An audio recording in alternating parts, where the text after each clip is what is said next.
This week on Legends, we have Malcolm X Shabazz's principal, Mr. Naseed Gifted, on Legends with Russell Thomas.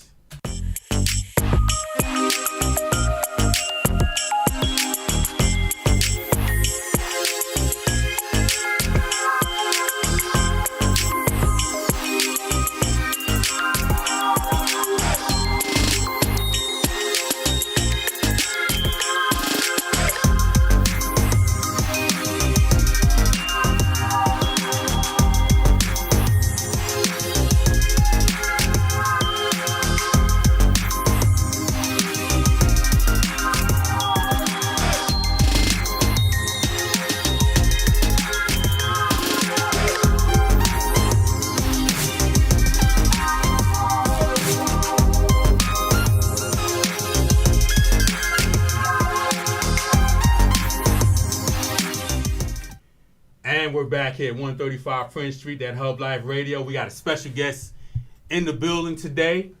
He's already grinning. All I'm going to say is welcome to the principal of Eastside High School, Mr. Naseed Gifted. Nah, that's it's not. My fault. To the principal of Westside, Mr. Naseed Gifted. That's family, but that's not where I'm at. We're not talking about Akbar. Well, I'll tell you what. Let you do your own introduction. How about that? Welcome. Peace and blessings, everyone. This is Principal Gifted of Malcolm X Shabazz High School. Southside. I'm ecstatic to be here with Brother Russell and looking forward to having a phenomenal day. I want to give a big shout out to my Walk Like Malcolm scholars, Diamond, Kezia, Chelsea, Shay, Deshaun, Mr. Robinson. It's a whole bunch of you guys, but I wanted to give you a shout out for continuing to do great things and walking in the path of Malcolm. Oh, that's big. Walk Like Malcolm. Did you just like pick people? Did they do work? What got them to that status? Well, they were actually selected. They were selected through their teachers, through grade level for showing certain levels of leadership. And this is like our leadership core group that we are grooming to be, of course, the next generation of technology leaders. That's what we're looking to do. Wow. Okay. I feel you. So me and Mr. Gifted go back a ways, and I'm trying to figure it out. Maybe it was essential when I was a school resource officer. A dynamic young man full of ideas. Then when he came next door, when I was at the first precinct, which will be a museum, he was vice principal. And then he's risen to greater lengths and heights and doing what he does. But today specifically, I want to talk about the PB Soldier. I want to talk about his origins and roots. I want to talk about his creation. I want to talk about the colorful graphics. I want to talk about everything that he put into putting this together. Because normally, I ask for somebody's bio, and they'll send me a bio. Dr. Brown sent me, it's like a certification. But this young man sends me a press packet. Like, we're about to go on a press tour. So we're going to start this off just like a press tour. Mr. Gifted, please tell me about the PB Soldier and its origins. Well, I'm going to pull this up. So this is the cover right here. So this is PB Soldier. This is set in the near future where we live in the world. Bring it closer. This is PB Soldier this is set in the near future where we live in a world where everyone's considered a terrorist. PB Soldier, who's one of the world's top hackers, has just been labeled a top terror threat in this world and has to go underground, work unofficially off the books for the newly formed world government called the Establishment. As he's getting trained as an assassin, he starts seeing visions of a life that's not of his own, which is actually his ancestors trying to hack into him while he's hacking into the world. And that's kind of like where the story kicks off from, where he's trying to get an understanding of how his past paves a pathway for the present. How his past connects to his present and paves a pathway for the future. Okay. So I think I should have had you on here January 6th when they had the insurgency going on, because we would have needed a superhero. It wouldn't have been Biden. It would have been the PB Soldier, yes. the group, because it's actually a group of them, right? No, it's actually one individual. Uh-huh. He's working with a group So that is actually the group, the resistance group. That they are forming, within the storyline. So it's actually one person. PB Soldier is actually his hacker name. So that's his hacker name. His real name is Nathaniel Cummings or Nat Cummings. So Nat is coming, that type of thing. So it's kind of play on words and everything. But it's a lot of history, a lot of roots. We talk about Afrofuturism, predicting what we will look like in the future, and then most genres and everything kind of write us out of the story. So we wanted to be able to tell a narrative where we're not only the heroes or the individuals who are being showcased, but also at a high level and not being stereotyped or anything like that. Okay, so did you have a group of writers? No, this is actually something that it was my own brainchild, but I actually had influences, from a number of individuals. And when I was in college, we actually had a clothing line. It was a group of us, it was PB Soldier, and and actually the look of PB Soldier was actually the logo of the T-shirt. So it was a group of us, a group of engineers that came together and came to put together this clothing line, and just like when they got jobs, they went in with guns and came out with jobs, and then the revolution was kind of over. So during that time, I looked to do something, and it wasn't until I had my own children. And this is the origin story, so everyone has an origin story. So it wasn't until I had my own children, and I very vividly remember taking my son to see Incredible Hulk, and just to understand the household is we talk about comedics, we talk about Malcolm Martin, the 3 M's of Malcolm Martin and Marcus, so he knows about them. And when I took him to see Incredible Hulk, he enjoyed the movie, and I asked him about superheroes. And he could name every superhero that mostly everyone in the world could probably name: Batman, Superman, Spider-Man, But the thing that got me upset was that he couldn't name anyone that looked like him. And then from that point, I said, initially I got upset, and then I went out to do something about it. I come from an engineering background who transitioned into education, so I have no background in developing any comic books or anything. But as an engineer, it teaches you to be a problem solver. So I saw a problem, and I looked at a strategy to be able to attack it. So I took additional classes, I did my research, I've gone to conventions and everything, and went on this journey to be able to create a comic series that would not only help empower young people, but adults alike, and then get them interested in the STEM fields at the same time. So we wanted to create a nice medium between dynamic storytelling with unprecedented artwork. Okay, so tell me, we're gonna back up a little bit because you had said a lot there. So first of all, one of the only superheroes of color I can remember was Blade, and I'm still upset that my girl, his mom's in the picture. I can't think of her name right now. So, don't you say her name? I can only say her name. Sanaa Lathan was cast in a villain role. So Blade is the only one, and there was another brother that. But I think that's fantastic. And you mentioned STEM. Yes. Now, my youngest is 21, and I remember having STEM courses. But what does STEM stand for? What are the? So for those who don't know what STEM is science, technology, engineering, and mathematics. So one of my personal goals has always been to, inspire the next generation of technology leaders, and then also expose them to the opportunities that's within STEM. When we think about the job market, it's the largest growth in the job market for the next 10 years, with over 14% over every other industry. So when we talk about job opportunities, with computer programmers, game designers, engineers, all of that coding. stuff, coding, all of that stuff has a high potential for employment, but also it's also being outsourced. And then as far as black and browns being a part of this pool of talent, we are less than 5% of the talent pool that not only majors in STEM fields or in the technical aspect, but are just even a part of this industry. So just being able to increase those numbers is something that I set on a personal journey to be able to do, and that's what influenced me to push for our STEM academies at Malcolm X Shabazz as well. Oh wow, outstanding! You gave a quick shout out to your children. I think you only mentioned your son. You want to mention his name? Oh yeah, his government. Okay.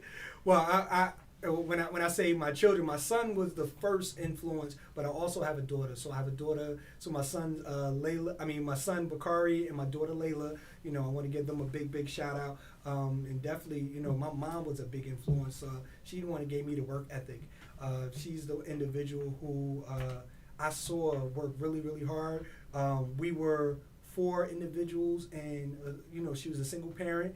Born and raised here in Newark. We were 4 in 1 bedroom apartment, and I saw her work her butt off to make sure that we had everything. And it wasn't until, and I have to be honest, when I was an adult and I actually became an educator, where I actually appreciated her more than I did as a child, because I see what my young people, what my scholars have to go through in order to make it to school every day. And I never really had to worry about that. I knew she had to rob Peter to pay Paul, but we never experienced, having to move around all the time. We always had food on the table. The lights were always on, but I know she was struggling, and one of the things I did in high school was I just got a job, and, and made sure that I was able to provide, at least for myself, to just provide additional money to the household without her having to do much more. So I give a big shout out to my mother for her work ethic. She always taught me, if you got something to do, you got to get up early and do it. And I took that all the way until today, because my job as a principal was very demanding. And everyone always asks me, how do you do all this stuff? Because besides me being principal, I'm a comic book writer. I am the founder of Kim Comic Fest, which is a black comic festival where we celebrate black animation, game developers, and comic book creators. So that is an annual event that we host every year. We're moving into the 7th annual of this event. We actually just had a straight virtual event because of COVID this past year. But we were constantly pushing forward, and big shout out to the Kim Fest committee, who constantly are on the job to make sure that this happens each and every year. That's Aset, that's Vanetta, that's Davion, that's Peace, that is Amir, that is Abdul Hakim, that is Jaquetta, and Ms. Shahabuddin. There's a number of you, and please, if I forgot to mention you, blame it on my mind, not my heart, because I wanted to make sure that I give everyone their due diligence for their participation in making sure that the Kim Fest has been successful for these last 7 years. So I think maybe about 2 years ago or 3 years ago, you actually posted on Facebook. Mm-hmm. You was at the Kim Fest, the convention that you set up. Yes. Where was that at? Well, depending on which year it was. Yeah, because your mom's was there. That's why I remember. Oh, okay. And I was trying to figure out why I didn't get any type of invitation or anything. But okay, well, we posted it, brother. We posted. Yeah, you posted it. You probably didn't see it. But for the first few years, as being vice principal and department chair, it was actually something that we did locally at Central High School. Mm-hmm. Then expanded. We moved down to the Haynes Building. Which was 2019. Yeah, 2019 was the Haynes Building. And then in 2020, we were going to do it in the WEC Center at NJIT, but COVID hit, so we didn't get the opportunity to do it there. We was going to expand it to a whole new level where, we were going to have, of course, thousands of individuals that will be celebrating, the creativity, the creative talent, in this market. Because we are, when we talk about animation, animation has a high price point, right? PB Soldier is, the next level of it is for us to make it into an animated series. But the price point for you to get involved in that field to develop animation is so high. So you need that area. So when we talk about that, this industry has been dominated by predominantly white males. And then if you talk about anime, of course, that is a more Japanese platform, so that's been dominated by Japanese. So when we talk about black animation in particular, as well as black comics and everything, there's a very very small market within that, So being able to find that creative talent and being able to celebrate it because it's out there, and being that I'm in the industry, I'm able to showcase it. Through the other different creators and everything. So I've just been very fortunate, and then using ChemFest as a nexus for the training grounds for where the now generation gets to meet the next generation of creators and inspire those individuals. So ChemFest, that was your creation. Yes. And we'll just call them your team for now, because yes. That way you won't leave anybody out. Yes. So, and you said what, about 8 years ago? Yeah, this is going into the 7th year. Wow. Yes. Wow. And I noticed you came into the studio, you was empty-handed. You didn't bring me a W-4 form that I could sign to be a manager. I'm just, I don't get it. I saw the general invite, and it was on Facebook. It was open to everybody. I remember you took pictures. Your mom was there. And I got to give you kudos, because you've actually opened a genre that, as you alluded to, is not really commonly used, even though we love comic books and anime as much as anyone. Mm-hmm. Where did you get the genesis of your beginnings for the anime and the other type of cartoons and everything?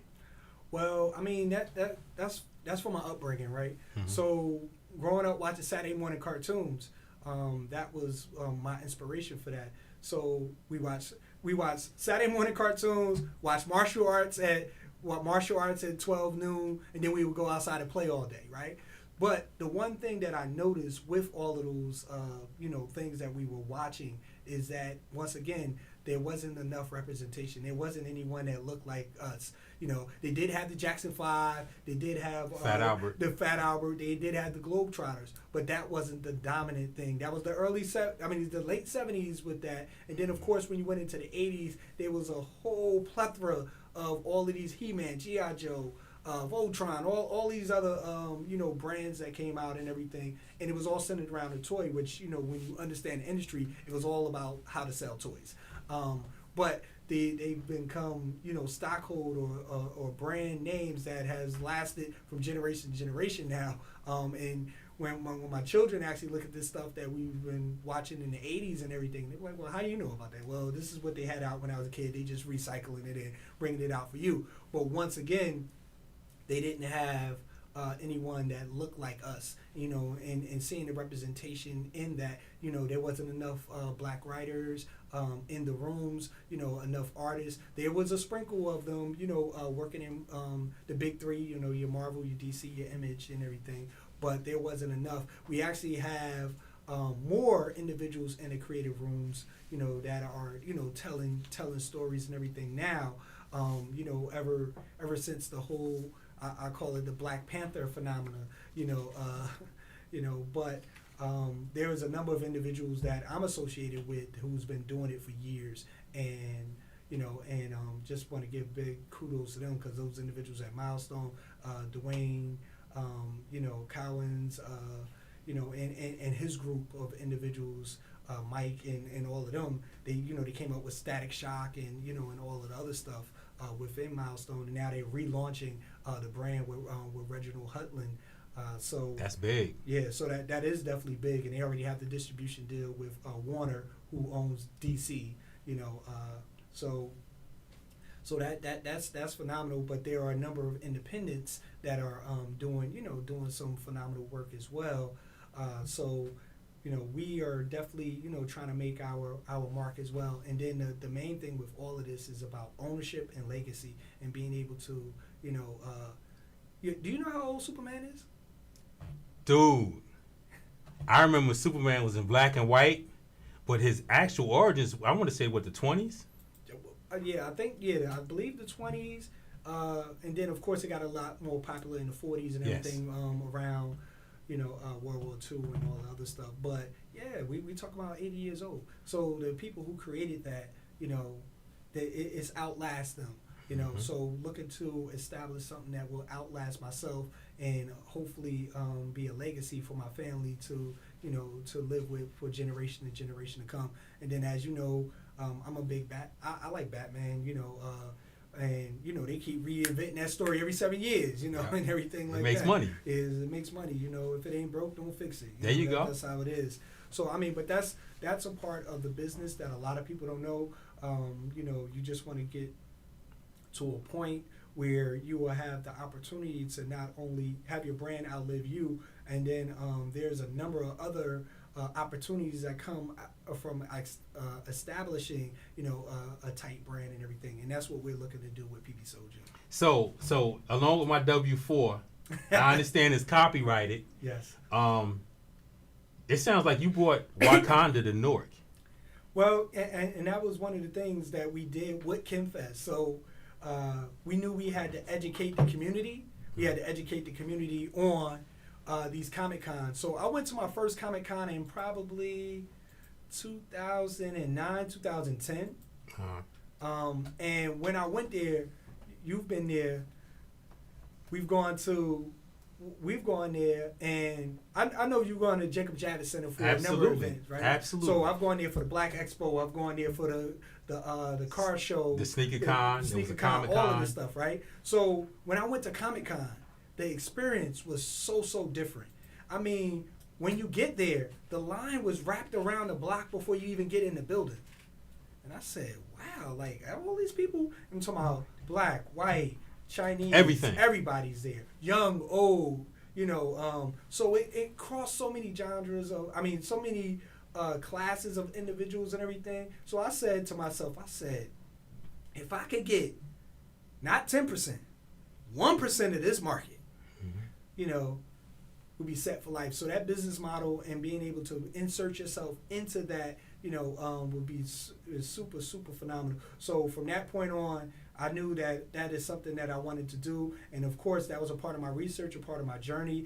I actually started off in going to a Comic Con in Philly, a Black Comic Con in Philly called ECBOC, which is the East Coast Black Age of Comics. Shout out to Yummy, Brother Yummy down in Philadelphia, who's been doing this for 20 years. They've been doing this. Oh, wow. The crew there have been doing this for 20 years.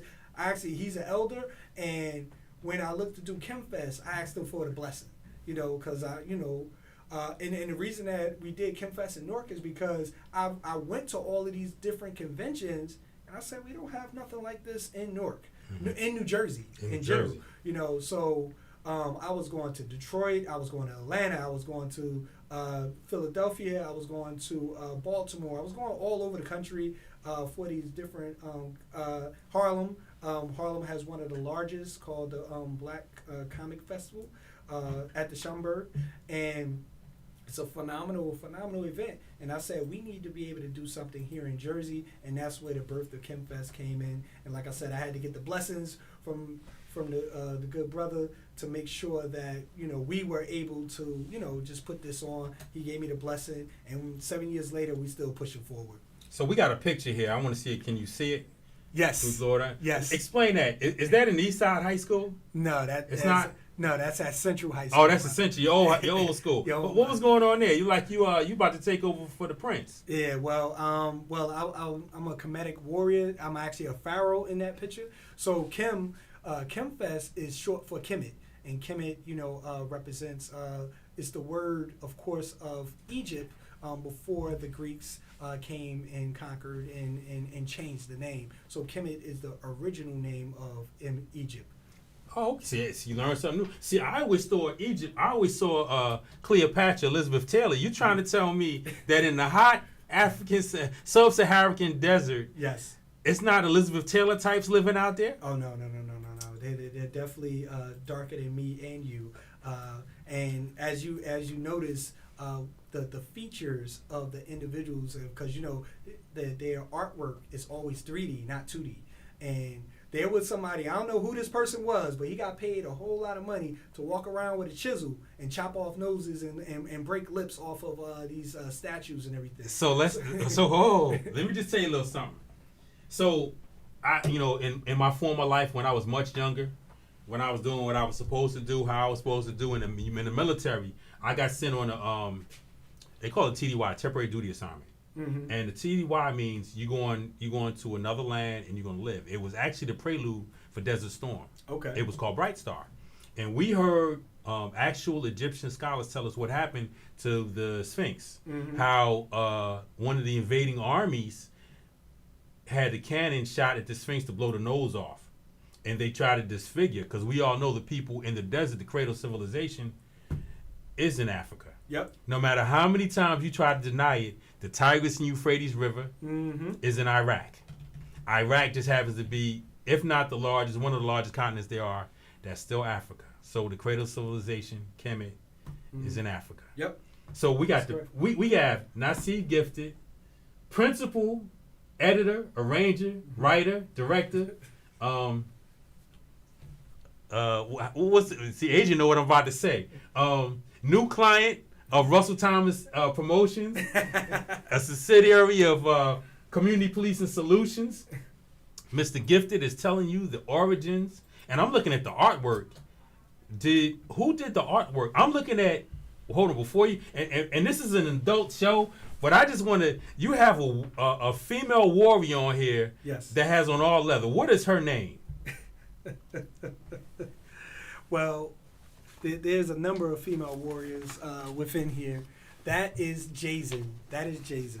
So Jason, she actually has her own story coming out, but she is one of the members of the Assassin's Guild who wants to get out. Actually started off as an oncologist who discovers the cure for cancer, and I'm going to leave it at that so you can read the story. And then she has a phenomenal story. A lot of the individuals in the storyline parallel historical figures, heroes that I grew up, loving and reading about and everything. And I put them in this futuristic environment where everyone has a certain type of terror threat level. So from the political standpoint, everyone has that terror threat level, so everyone's at risk, at certain levels or others. Like today.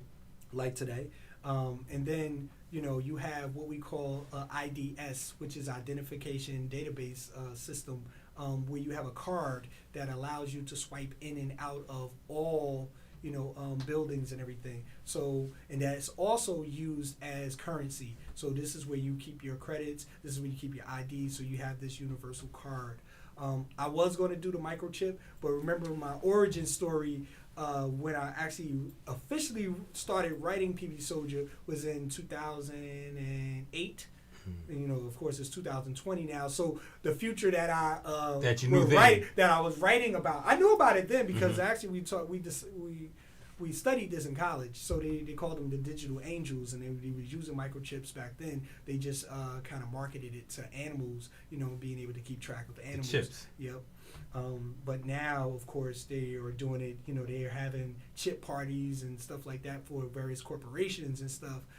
So they use this as a tracking tool or tracking device.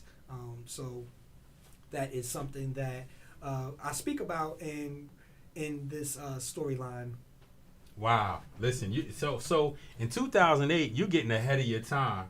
So since you're so far ahead of your time, besides you giving me 6 numbers so we can all benefit, and being so far ahead, because when you start talking about the card that you can swipe, get in and out of buildings, has your identification, has what will be your social security number, you're talking about the same thing. You just updated it and glamorized it in a different way. Mm-hmm. And you had this back in 2008. Yes. Moving forward. So you have approximately, how many stories do you have? Well, within this series, there are a couple of spinoffs. Mm-hmm. So what I wanted to do is establish. So I study businesses with regards to this. So one of the individuals that I study was Tyler Perry, and as much as I do not like the Medea aspect of it, but I love the business model. Aspect You love the business model, and yes. You can say what you want. from a man who went from homeless to living in his car to having a studio and having the lights on everybody that's back in the car, from Oprah Winfrey, Michelle Obama, whoever you need to have. He built a business model, and I gotta commend you, because that's what we need more of. You need to know about STEM, you need to know about coding. But building a business model, you were talking about your kids earlier. When you talk about your kids, you want to have that generational wealth. You don't want to be the joker standing on the corner of, and name any street. I'm not going to name a street right now. That was a form of life. But name it on the street. And they're just living for the moment, where you're talking about passing something down to your kids, and not only your seeds, but your kids at Malcolm X Shabazz, Central High School, and all of the high schools. I think that's a wonderful thing. Oh yeah, definitely. I mean, because that was, what this is all about. One of the things that you always want to do is be sometimes a model, because you want to give exposure, but we can't just keep talking about it. We actually have to show them and actually sometimes be the example. Sometimes you got to be the only one. So I do talk to my young people about entrepreneurship. Like, I want them to be able to create jobs. I want them to have the skills so they can even create their own job and opportunity in itself. Even though it is super hard to be successful. Only 5% of the businesses are successful and everything, but that 5%, you want to be a part of that 5%, and then you want to study the top 5% within any industry that you're doing in order to be successful, so you can avoid all the pitfalls that everyone go through. So that was something. And then going back to what Tyler Perry has done, most people don't know, for the Meet the Brown show, he sold TBS a 100-episode deal, right? So if it aired, which I don't believe it went to the 100 episode, he already got paid for 100 episodes. He had it written out, he did all of that. So I said, wow. Now, if I get picked up, because I'm still in education, I'm still got to do all of my duties as far as that, I needed to make sure that I laid this thing out for 65 episodes. So that's what I did. I laid this thing out for 65 episodes. So I have that outline. We are up to episode 6.0 and 6.5 about to be produced. But we have 65 episodes of this series actually written, and then I have the aftermath of the series, and then of course then the spinoffs of all of that. So in case I got picked up and I got to get put in a writer's room, and I say, oh man, they gave me the opportunity, because this is where preparation meets opportunity. That's what they call luck. So in case when I do get picked up, and we have investors in here, they want to see what we have and where this is going and everything like that, I can show them this is what it is. Proper preparation prevents poor performance. Mr. Hub right here, 135 Prince Street, he always says that. And as Mr. Gifted was talking, I was picking out my house in Deal, New Jersey, because when he gets paid, me and Adrian get paid, and everybody else get paid, because I have a connector too. I don't know if you know this, but there's a recording studio right behind you. Yes. You're familiar. And you can you're going to need... we're going to do the voiceovers. Voiceovers. Yes. Musical direction. Yep. I'm sure there's somebody in Shabazz, and let me just get off topic real quick. Somebody in Shabazz can still spit a hot 16 bars. Oh, yeah. We can put together, what was it, Battle of the High Schools? Battle of the Bars. We want to invite Shabazz, Central, West Side, East Side, Barringer, all of the high schools together. Now, back to the radios, to the recording studio. You're going to need a soundtrack. Yep. Mr. Endo was called the closer for a reason. He closes out the business. I bring it in. I set it up. I'm just the point guard. Mr. Endo, the engineer here, Mr. Adrian. Endo was the closer. He would provide the beats for a modicum of advance. I get a percentage of that as well. Oh, yeah. Endo, you understand, this will be on YouTube. We want to make sure this is a verbal contract. I will promote everything. And seriously, we can do the PB Soldier commercials right in here. I know you've seen the TV studio over there. Yes. We have a video editing room. This is a phenomenal space. I mean, for anyone in the community, high school, adult, just to have the opportunity. This reminds me of the Brick in Brooklyn, New York, where you have all of these different, multimedia outlets in here to be able to, produce shows, be able to do voice recordings, do music, do all of those things. So the hub is the spot right here, man. Outside the box. Go ahead. I'm sorry. No, that was it. Outside the box thinking. We're on the same mindset. We have Mr. Naseed, gifted principal of Malcolm X Shabazz High School. I was joking in the beginning when I named the other high schools, but I know where he's from. And let me tell you, not only does he proudly say the Southside Malcolm X Shabazz High School, he actually wears his blazer up into the studio. So what I had to do was, because I anticipated, regardless of any corporate thing I got going on, I made sure I had a tie on, because I didn't want him to outdress me with his Malcolm X Shabazz blazer on up in here. I'm just telling you, this is the way you do things. You work within corporate America, and you work outside the box to have multiple streams of income. Yep. That's exactly what you do. I mean, one of the things that I'm doing now, during a recession and during this time, I'm looking more into stocks and investing because everything is on the down. So you buy cheap, you sell high. You sell high. That's the nature of the game. And for those who haven't been looking at it, you definitely need to be looking to invest in the stock market at this point in time before the full recovery comes, because there's a number of high potential companies that are on the down but are looking to recover once we move past this pandemic and everything. So I don't want to name any specific what do they call them, symbols? Or companies. Ticker symbols. Yeah, ticker symbols if they're on the NASDAQ or the stock exchange or in general. So we're going to talk about that off air, because I don't want my new prize client, Mr. Gifted, to be sued for giving out investment advice. Stock tips, investment advice. But we'll put it on there. But what we want to do is make sure that Mr. Gifted has the opportunity to use all of the resources here at the Hub, 135 Prince Street, arts and therapy. And it's a therapy and an art. When you have the PB Soldier, your own creation, you've built up a product. You've got 65 episodes. Yes, I call them episodes because of course the vision was for this to be an animated series. So I wrote each one of these as a 30-minute episode. Wow. So wait a minute. You're talking about you got about 4 or 5 years worth of episodes. Well, I mean that's the That's the plan. That's the plan, bro. Okay, and usually you get picked up in a block, whether it's a show of 12 or 20 for a series. So you're already ahead of the curve. Mm-hmm. You're just like a rapper that goes in like, well, I'm just gonna throw an old one like Tupac, going with 100 songs and can always pull something out, or Michael Jackson. Yeah. 1,000 songs, just pick it out. Prince. I need to wait a minute. I need to name somebody that's not deceased. I need to come up with somebody else. But that's that work ethic, man. That's it, man. You already got a formula. I feel bad collecting a check from you from now on, knowing that you've done all the hard work needed to get done. But I mean, the main part is definitely the marketing and making sure that there is enough eyes and people that's seeing what we're doing, and responding to it. We take the feedback and we embed the feedback. Most people, when they get a new phone, the phone is 99.9% complete, and every couple of months we get an update. So that's based off of the feedback from the consumers. So we take that feedback and then I infuse that into the later episodes. So we always are looking to improve moving forward. Wow. I was actually going through the different characters, and you said how you talked about Nat Cummins. You got, is it Jason or Jason? Jason, yes. Jason.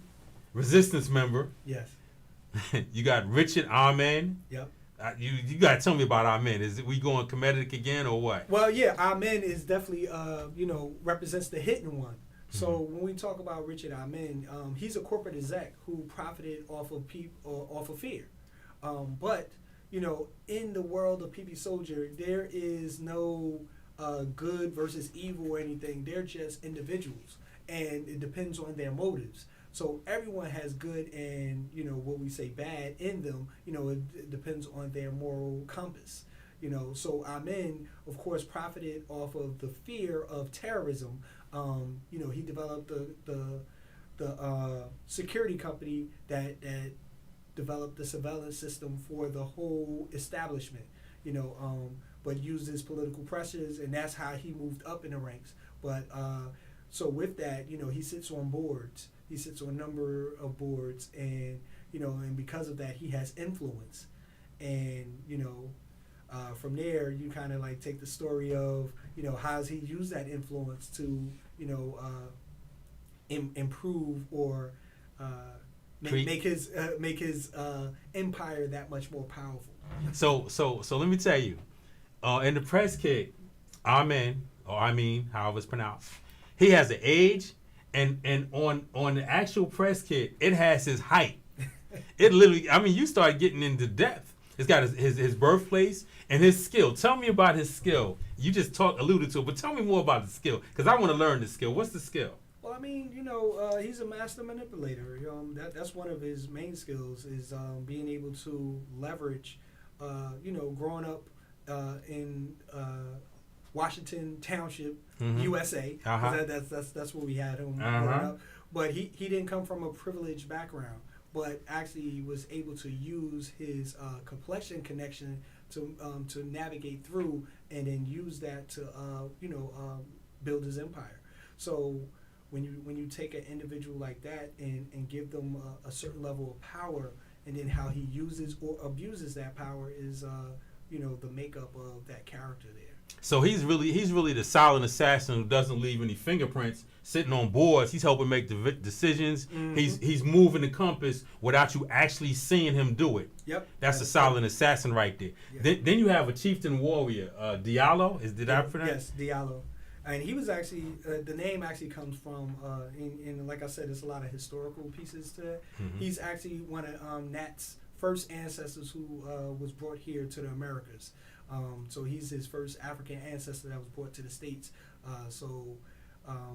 And Diallo, which means bold, he had to assimilate. He had to leave his culture and everything to come over here because he was brought over here against his will, through slavery.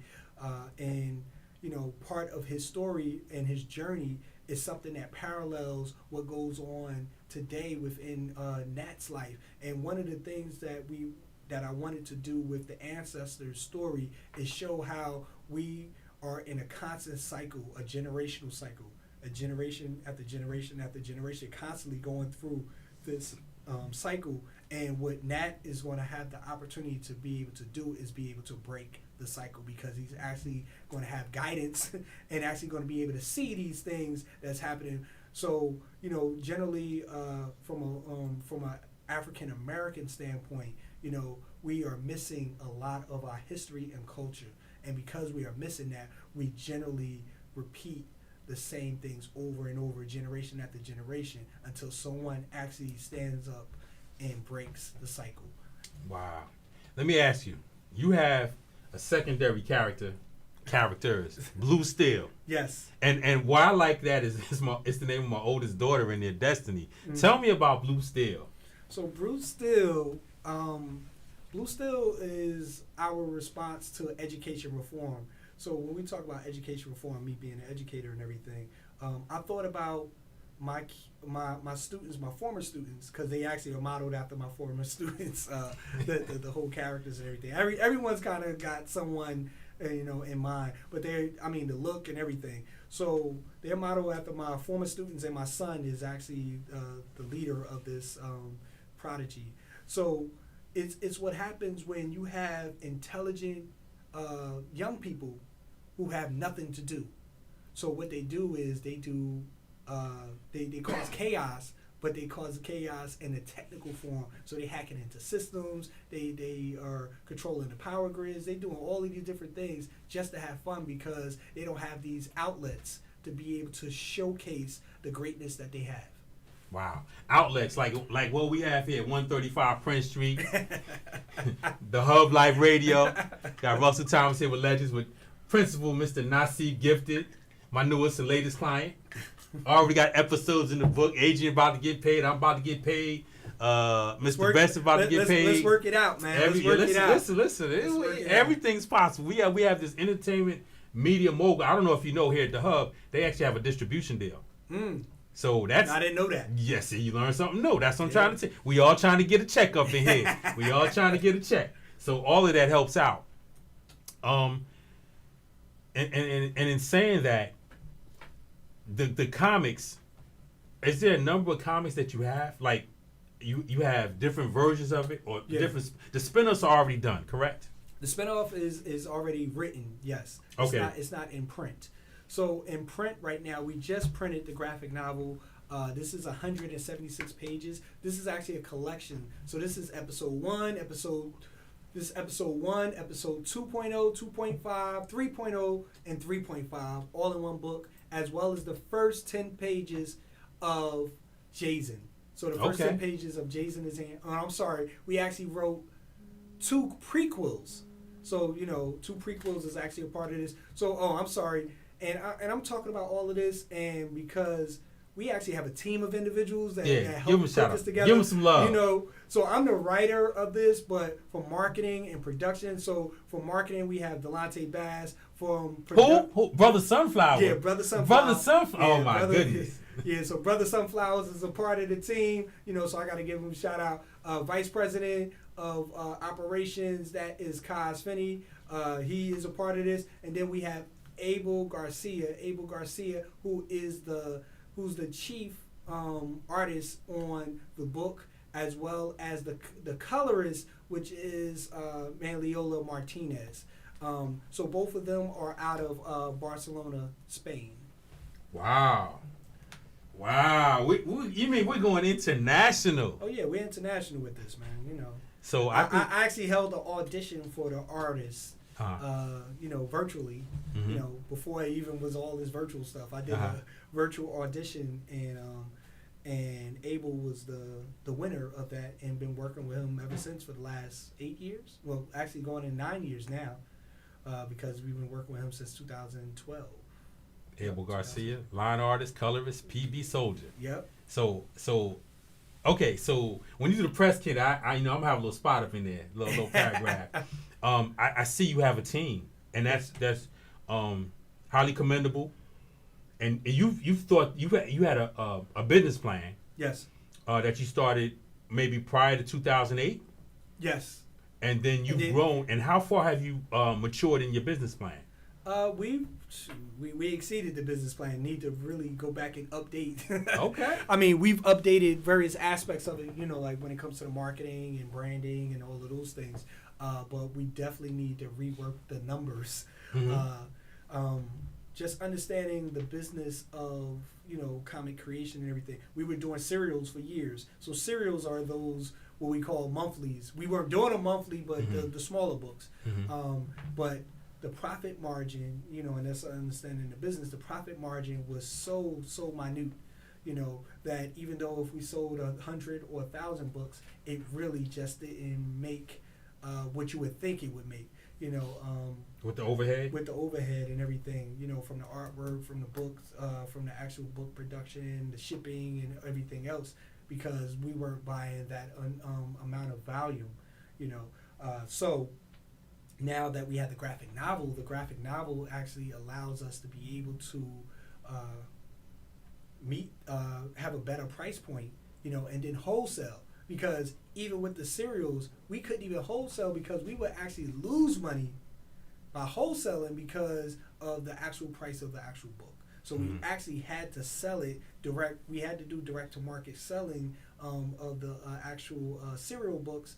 So now that business model, we moved away from that, and now we just going to be doing strictly graphic novels and, of course, digital and online. So it'll streamline, and you can have everything, and just directly, Zelle or Cash App? You can do it every way you want, yes. We always have Zelle, PayPal, Square, and then, but generally on the website we have PayPal. We have a PayPal option available. So now, okay. So when you first started this, your target audience was what age group? 15 to 25. Okay, young adults, high school, which you're very familiar with. Yes. Because of the themes and everything, this has a, as you go through the pages, it's not the language, it's more of the blood and the violence and everything that's in it. So the graphics. Yeah, the graphic is definitely, for a more mature audience. But I know that youth today actually, way beyond what I'm actually putting in here because of, but wanted to make sure that we were creative in that aspect. We had a ton of action, but also have an element where you are actually learning about some of the STEM fields, and and get excited about it as well. Because if you see it as cool in the comic that hacking, computer science, hacking, and everything could be something that you can want to gravitate to. So let me tell you, I used to in a lifetime, long time ago, I used to teach a program that was like a police community friendly program. Mm-hmm. So in the program, I used to ask the kids, because it was all in the community in the city of Newark. I used to literally ask kids, how many kids, I go in every classroom, this is the very beginning when I start the class. I would say, listen, how many kids in here have heard any one of the following or seen any one of the following? A stolen car, gunshot, somebody shot, a car chase, a stolen car, a horrible incident, somebody shot, stabbed, whatever. And 99% of the kids in those classes actually raised their hand, because that was normal life. Mm-hmm. So when you have a novel, and it's not really graphic, there's excellent graphics in it, we find that just like the Grand Theft Autos that have evolved, mm-hmm. the more stuff that's in it that might not be prepared to have, the quicker it grabs their attention. Yep. For some reason, and they're the conditions. Kids that grew up in Newark, Irvington, Camden, Philly, Atlanta, Chicago, Boston, they've been conditioned to accept a certain amount of violence mm-hmm. in their mind. So if you had something with 5 ducks on the pond, those kids wouldn't spend 30 seconds looking at it.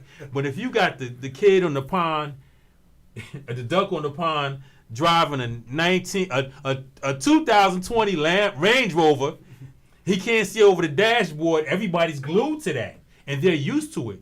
You go into some of the other communities, like when this W4 that Naseed Gifted gives me, and we go national, and you move in the deal, you go out to the deal, and those kids say like everything is fireworks, everything is cherry blossoms and roses, and it's not a gunshot.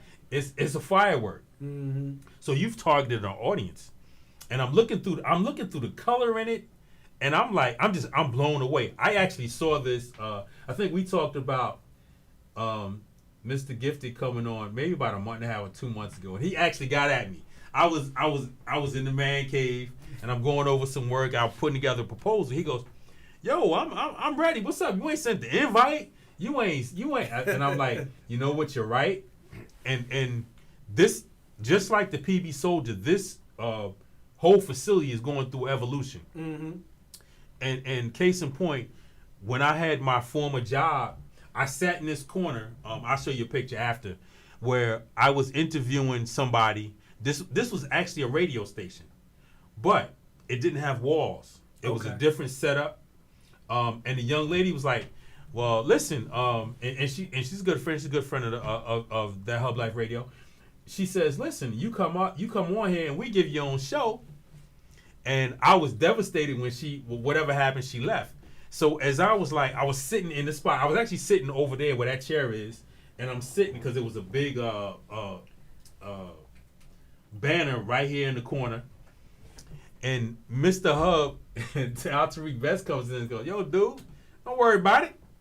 2 years, I'm gonna have a whole radio station built." I'm not gonna lie and say I helped them paint, but I helped them put them speakers up in the corner, and we were sitting here and talking. Like, listen, I got a plan for all of this. He got stuff donated. I was here when they actually listen. If he ever get bigger, I don't know how we gonna get this desk out of here, because this was put together it was put together inside, and I was like, okay, well, I'm not getting paid to figure that out. I'm getting paid to promote up in here, just like I will be paid. Do we get paid on the 15th or 30th with PB Soldier?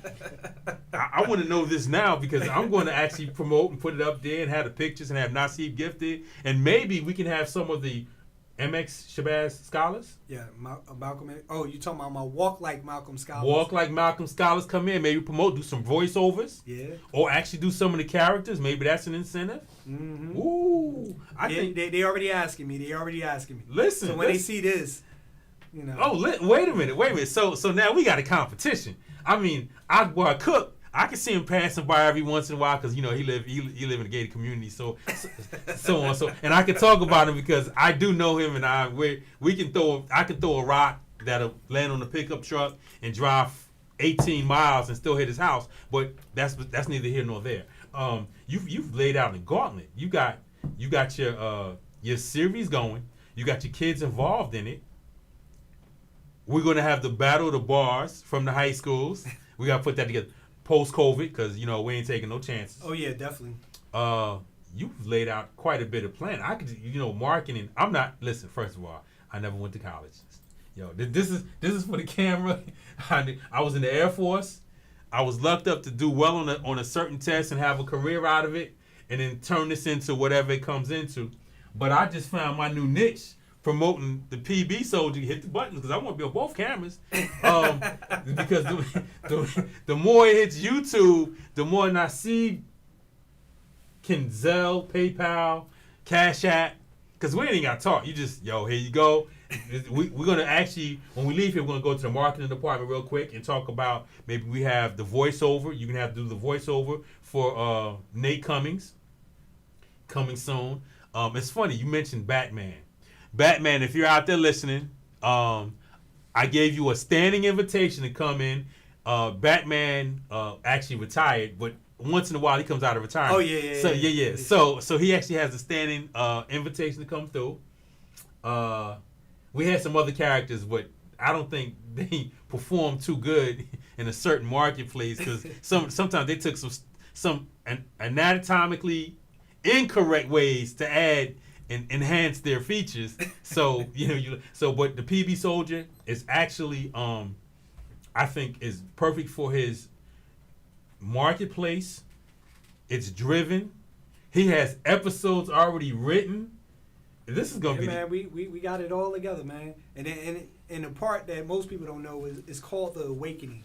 So we talk about awakening. A number of things, awaken the conscious, the awakening of the soul, the mind, body, and spirit. So this is something that he's doing because he has individuals. Imagine if you had someone, you seeing visions, you questioning your own sanity because you like, man, what is this about? I don't know. You don't know enough about your history, so you don't know these your ancestors. You're just seeing stuff and you hearing stuff and you hearing voices. You think you're going crazy. You talking to the voices like, how are you responding to me and everything like that? And, understanding that whole dynamic, and then you have to interact with the real world. And then the political climate is so intense, Wait a minute. You talking about PB Soldier? You talking about United States of America right now? Well, my PB Soldier was the parallel of what the U.S. was supposed to move into. And then, actually, I'm going to say the political environment got a little even more hectic, when we get to Ferguson and all the other, places. So, I mean, and I wrote about this in the story before it even happened because I knew how intense, stop and frisk, the Patriot Act, the surveillance laws and everything else that was going, and I just kind of sped it up, into what the hood aspect of it would look like. Like how would the community interact with all of these things? Because you could look at it on a high level, of how politicians and everyone else would, kind of navigate, and those who have, the means to move around. But what about the individuals who don't? The haves and the have-nots. Wow, listen. Let me tell you. First of all, you got to be a brave man to wear a blazer on Prince Street in the middle of the day, but he got a badge on his chest that says Malcolm X Shabazz, so man, he's good. I mean, I was born and raised here, man. I've come into this area right here to get students out of their bed to make sure that they come to school. I've walked over here. This is no, this ain't foreign land. That's like a mile and a half. Almost 2 miles. No. I'm from around the corner. Yeah, for Central. Oh, when we was neighbors. Yeah. Okay. I had to get the kids up, man. Like, yo, you still in the bed? You ain't in school? It's 9 o'clock. Like, you not here? All right, come over here. Come pick them up. Oh, knocking on the door. Thank you. And the parent, the mom and them thanking me. Like, you could have got them up, but hey, I'm here. Look, get in the shower. Let's go. You gotta get to school, man. I need you to graduate. Well, let me see. Was this because it's been a change in a couple administrations within the school board. We're not going to get into that. But they let go of the monitors to monitor the kids, the attendance counselors. Yes. Did they rehire them? Yes, they brought the attendance counselors back. But in the meantime, you actually was an attendance counselor for the most. You actually went to go look. Yeah, I mean that was Your the part. kids. Yeah, I mean these were our students, so this is what we had to do. We had to do that extra. We had to put that extra layer on. You know, the phone calls weren't effective. You know, so now you know the kid once he see that, you know, like look, you care. I mean, even during COVID, I've gone to students' houses and everything. You know, who's been disengaged.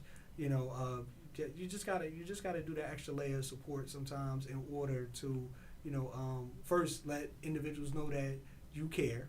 You know, and it's not about the job because none of this is in my job description.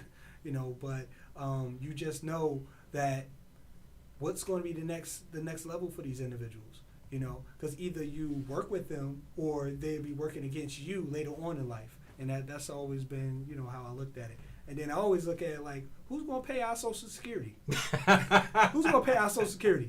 You're right. Because if these young people ain't working, who's going to pay it? Because we paying for everybody else's Social Security now. You know, who's going to pay for ours? So, you know, we want to empower young people to, you know, because I believe that truly that they are the solution to what's going on in the community. And being able to change what's going on, and then giving them the right energy, the right exposure, and everything, they could do a ton of things. So on Facebook, if they want to reach out to you, what's your Facebook address? Facebook, I'm just Naseed Gifted. On Instagram, I'm Principal Gifted. Also PB Soldier, PBS Media Studios. Also on Twitter is PBS Media Studios, as well as PB Soldier on Twitter. So you have multiple ways to get in touch with the actual, factual PB Soldier, Principal Naseed Gifted. Yes. Listen. So if you read between the lines, he's taking the prince from Wakanda. He's taking the mantle. He's written about himself. Oh, that's what I did. That's what he did. There's no Peter Parker nuclear messing. He came from his mind, and you have to be extremely gifted to put together so many layers of a business with a business plan, a cartoon, a novel, a graphic novel with X amount of pages in it, with many volumes. You have to listen. It's like an onion. You got to peel back the layers, and I can tell there's a lot of layers going on in this man's mind. And I joke about the W4. But not really. I'm for real about that. We can always do something here at the Hub. I want your kids from Shabazz to be extremely proud, as I am of you. The community should be as proud of you as we all to get together. You have unlimited resources here, not only at the Hub, the City of Newark. I know you have a couple relationships throughout the city so you can get other things done. And before I give you your last shout out, I have to issue a challenge to Dr. Fitzhugh. We're still waiting on that bio. Oh. Yeah, Tony Motley, you got to bring in because I know these are your peoples. Tony Motley, you got to holler at me because, you know, the quiet, I'm still waiting for you and Jazz to do the quiet thing. We had DJ Jess up in here. Shakira Miller, just be the wonderful person you are. Listen, when I was at Miller Street School, there was a few schools, Grady James at Hawthorne, Shakira, Tony Motley up at Vergar. When I would go in there as a school resource officer, the only thing I had to do was where the principal's at and are they calm, because they handled everything. Mm-hmm. Shakira would take off her heels. Say, oh, that's what you want to do? I'm like, yo, relax. We're like, so that's a shout out. Extremely proud of you. Well, thank you, man. I mean, this is I can honestly say that this has been the realest journey I've been through, but you know, you accept the journey and you take everything that comes along with it. I was just questioning earlier, you know, like how do we face adversity? You know, like do we bow down or do we get up and keep pushing? You know, so as I have challenges with the school, with life, with family and everything else, sometimes I want to constantly lay down and not have to deal with it. I looked at it and I'm getting up earlier.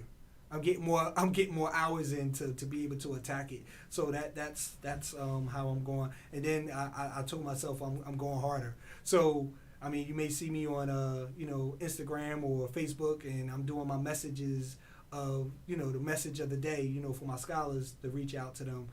We trying to, we do a whole campaign to get to the houses and everything. That's what we need to do. That's a part of the journey, and I can't look at the statistics of what is currently happening and just be okay with it.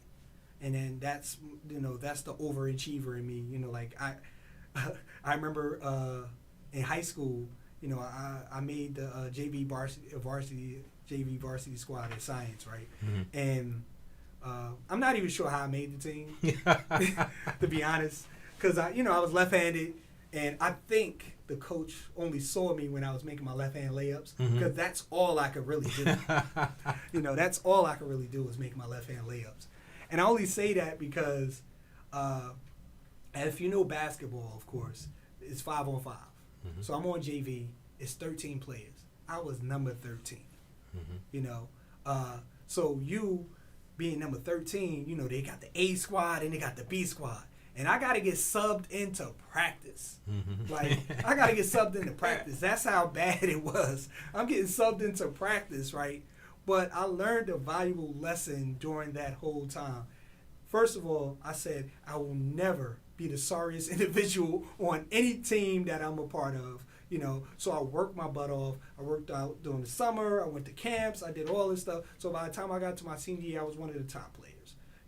But I worked, so I didn't get a chance to play and fulfill my talents as a basketball player like I wanted to in high school. So I did some stuff in college and rec leagues and all this other stuff. So I got my championships in, but it wasn't the way I wanted it to happen. But like I said, I learned a valuable lesson with that, and I knew through my work ethic and then constantly working on myself each and every day. Like I tell my scholars, I didn't get to this point because I was naturally talented. I actually worked my butt off to be able to do it. I remember getting up at 2-3 in the morning studying, when others weren't, because they were naturally gifted in that sense. Me being going to college for engineering, that was a challenge for me. But I noticed that, the other people who they thought were smarter in the class were trying to cheat off of me, because you had the work ethic. Because I had the work ethic, and because I had the work ethic, it produced results, for me, and that was pretty much it. And and like I said, I took that and used that for every aspect of my life. So when it came to doing something like the graphic novel or whatever, I attacked it from that standpoint. I went to conventions. I actually took courses at NYU where I was the instructor was the director at Nickelodeon Nicktoons. Oh, so, wow! Yeah, so I learned a lot from that, and I would always be thankful that I took the opportunity to be able to do that. And then I met a million individuals who were doing what I wanted to do, and then I said to myself, one day I'm going to, and shout out to Mashindo. Mashindo is a phenomenal artist. I hate to label him because he is in his own bracket. I want everyone to look up Mashindo Kawumba. He is a phenomenal artist. And I met him back in 2008 because of his artwork. You just be magnetized by his artwork. Mm-hmm. And I saw his artwork, and I said to myself, one day I will work with him, right? Fast forward maybe 2 years later, he did all of my character designs that I took to able to make sure. So that finished look, that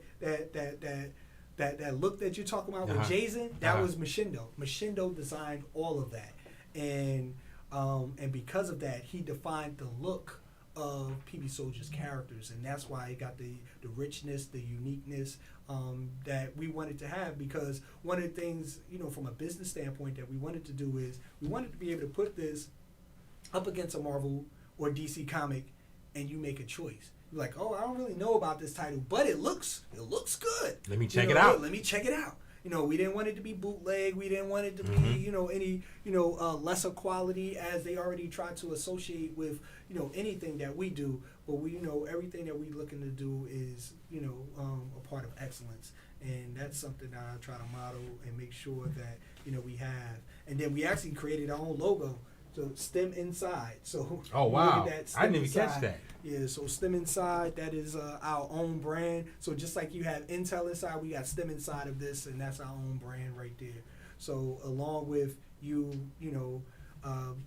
reading a phenomenal story, you're actually learning something about STEM. So let me tell you how smooth this young man is. First of all, everybody knows the story. Michael Jordan didn't even make his high school basketball team. In the midst of him telling the story, he slid in naturally gifted, but he had to work at it.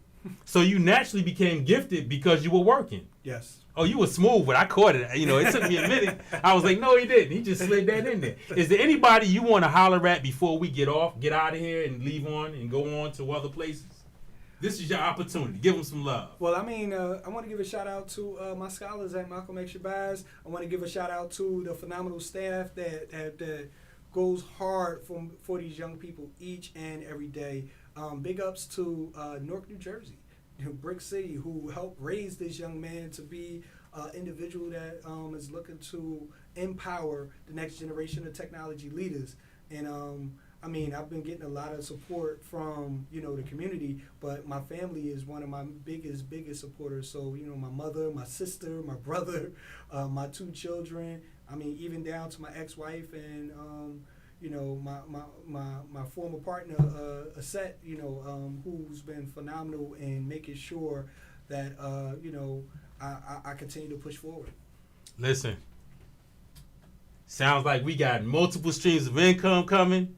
The W-4s, you need to be tight. Hey, man, it's looking like I'm a cash cow for this brother, man. Listen, everybody got to do their part. I'm trying to get that boat. I want them flying lessons, too. So, listen, thank you for coming. We're going to, like I said before, real quick, we're going to have a sign up there. It's going to have legends. We're going to come in and have you signed it. I think that if at some point in time, if we got a facility a little bit bigger than this, like Terrace Ballroom, we can invite everybody in, and you can have a table. You can have 2 tables. If you bring the characters, especially what's the lady, the one that Jason, you can have 3 tables because she's gonna have her own.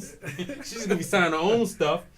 We put all of the people on Legends together, and we have a sort of a Legends convention.